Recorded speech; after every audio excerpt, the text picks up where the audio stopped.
Bismillahirrahmanirrahim. As-salisu utawi kang nomor telu iku tamamu tapi sempurnane hafalan. Wal muradu utawi kanden karepake bidzalika kalawan mungko bidzalika kalawan mungkono ne tamamu dhabt.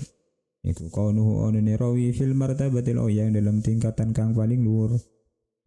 Bi ayyathuta kalawan yanto tetep apa ma perkara sami kang rungu sapa rawi hu ing ma idinihi ing dalem ingatane rawi bihaitsu yatawakkanu kalawan yanto mungkinake menisih dorihi saking ngadirake ma fi atasyama kapan-kapan karep sapa rawi fa kharaja maka metu sapa al mawfil rawi kang lali wa katsirul khata kang akeh weliruni wa kharaja lamatu aidan halimale khafifu dhabti rawi kang tipis ingatani mudah lupa. Ar-rabi'un tayyukan nomor 4 iku khuluhu safini rawi minasyududi sang pira-pira syad aila yukhalifu tegese ora nulayani sapa zalika thiqatu mungkono ne rawi kang siqah arjaha kang luwih unggul arjaha ing rawi kang luwih unggul minhu saking zalika thiqah minar ruwati sang pira-pira rawi. Al-khamis utang nomor 5 iku khuluhu safini rawi minal illati saking illa aila yakunu tegese ora ono bidzalika fi dzalfil haditsin al-hadits apa illatun cacat wal illatu tawillah ku wasfun sifat illah tu wasfun sifat khafiyun kang samar yakdahu kang nyacat apa wasfun khafi fil qabul ing dalem terimanya hadis wa zahiruhu tawi zahire hadis iku assalamatu salamat minhu saking illah hukmuhu tawi hukum hadis sahih anahu sa'ata min hadis iku yuhtaju isrun gawe hujjah apa bi hadis sahih bila qaidin bira-bira qaid wal ahkam dan bira-bira hukum wa ghairuha dan sa'dani aqidul ahkam wa yajibul wajib apa al-amalu ngamalake bihi kalawan hadis sahih.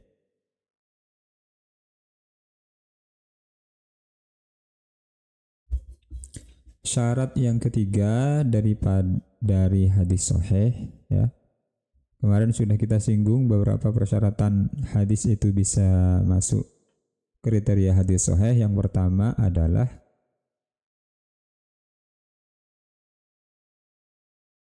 muttasilus sanad ya, sanadnya sambung mulai rawi pertama sampai akhir hadis. Itu hadis yang pertama. Itu syarat yang pertama. Setiap rawi bertemu dengan gurunya, bertemu dengan gurunya, bertemu dengan gurunya sampai akhir hadis. Kemudian yang kedua adalah rawi, adilnya rawi.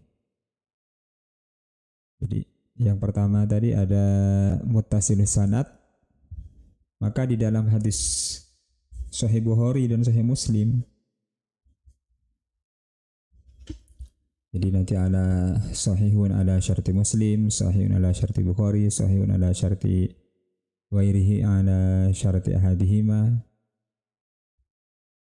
Ini kurang lebih kenapa di dalam hadis sahih, dalam kitab Sahih Bukhari itu lebih dikedepankan daripada hadis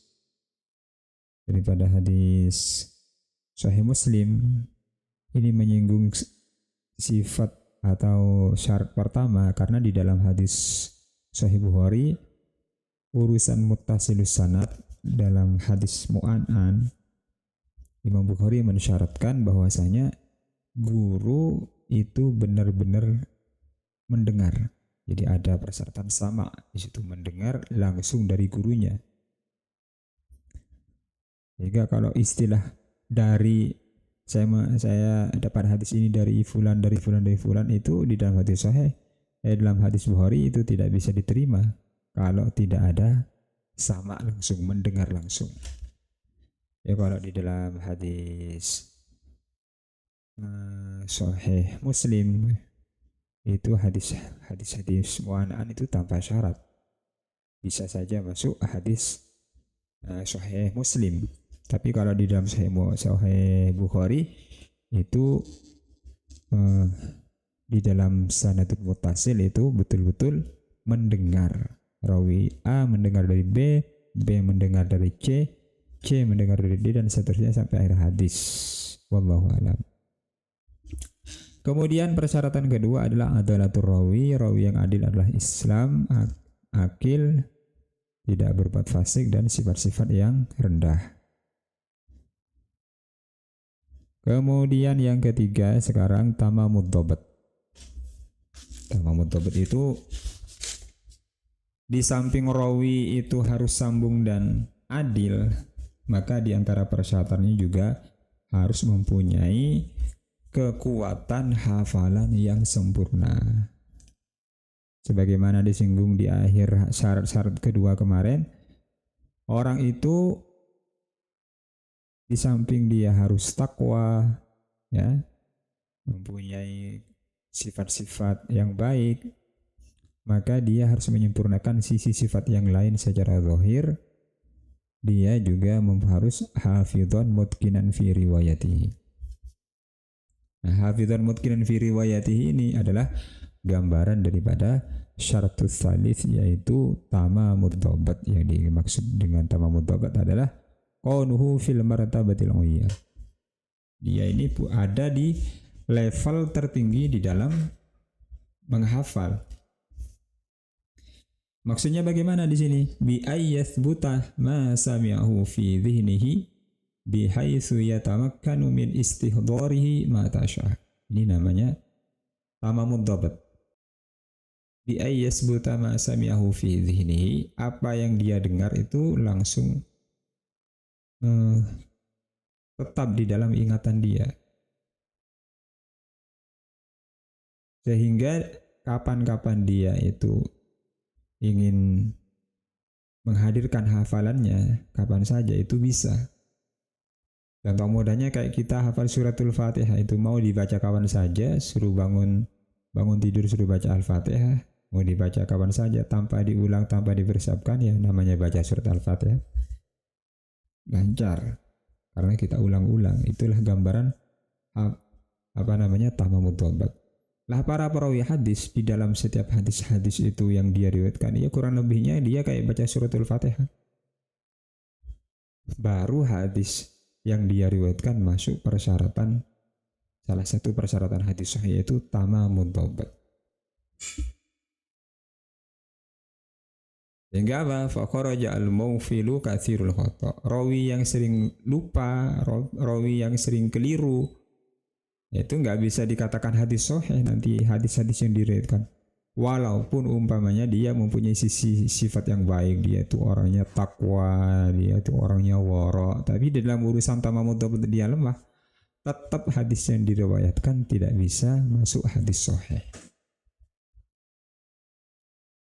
Kharaja dan khafifud dhabt, atau orang yang lemah ingatannya. Yang orang rawi yang mempunyai lemah ingatan itu juga tidak bisa dikatakan hadis yang dia riwayatkan itu masuk dalam hadis-hadis sahih.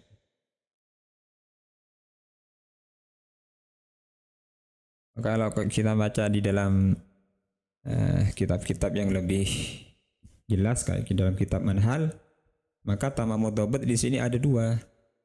Yang pertama dhabtus sadr, ya betul-betul hafalan dia itu kuat di dalam hati dia, di dalam ingatan.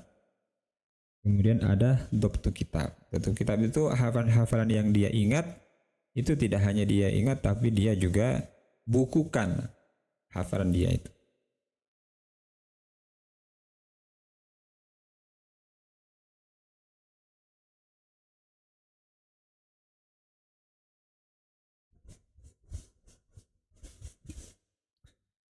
Wallahu alam. Kemudian syarat yang keempat, ar-rabi'u khuluhu minasyudud.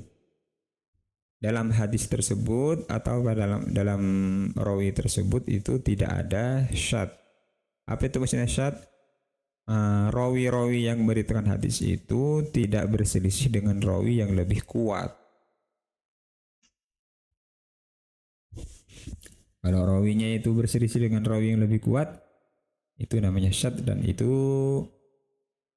mengurangi persyaratan diterimanya hadis sahih, tidak menyempurnakan persyaratan hadis sahih. Kemudian yang kelima, khuluhu minal illah. Hadis itu juga tidak mempunyai cacat, tidak punya illat. Apa itu illat? Wasfun khafiyun yaqdahu fil qabul wa zahiruhu minhu. Jadi itu sifatnya itu samar, hanya orang-orang mustalah hadis, orang-orang yang betul-betul istiqoroh di dalam ilmu hadis itu yang mengerti di dalam kondisi setiap rawi itu. Secara zahir itu tidak ada illah, selamat dari illah. Tetapi setelah diteliti dalam rawi itu ada illat, dan illat itu mengurangi persyaratan hadis sahih. Nah, hadis itu akan bisa dikatakan sahih kalau menyempurnai 5 syarat ini. Yang pertama syaratnya sambung, kemudian yang kedua adil, yang ketiga tamamud dhabt, level hafalannya tertinggi, kemudian tidak ada syad dan tidak ada illat.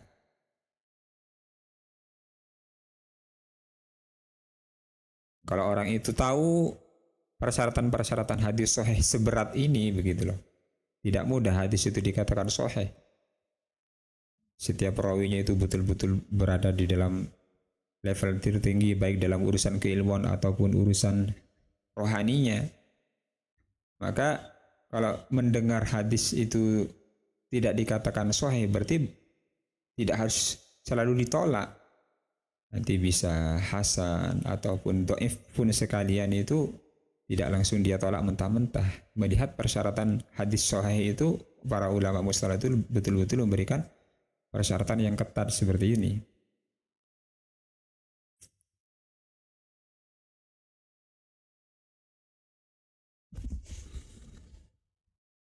Kemudian hukumnya, annahu yuhtaju bihi fil aqaidi wal ahkam wa ghairiha wa yajibu al amalu bihi. Hadis sahih bisa dijadikan hujjah baik dalam urusan akidah dan hukum dan perkara-perkara yang lain, dan wajib mengamalkan hadis sahih.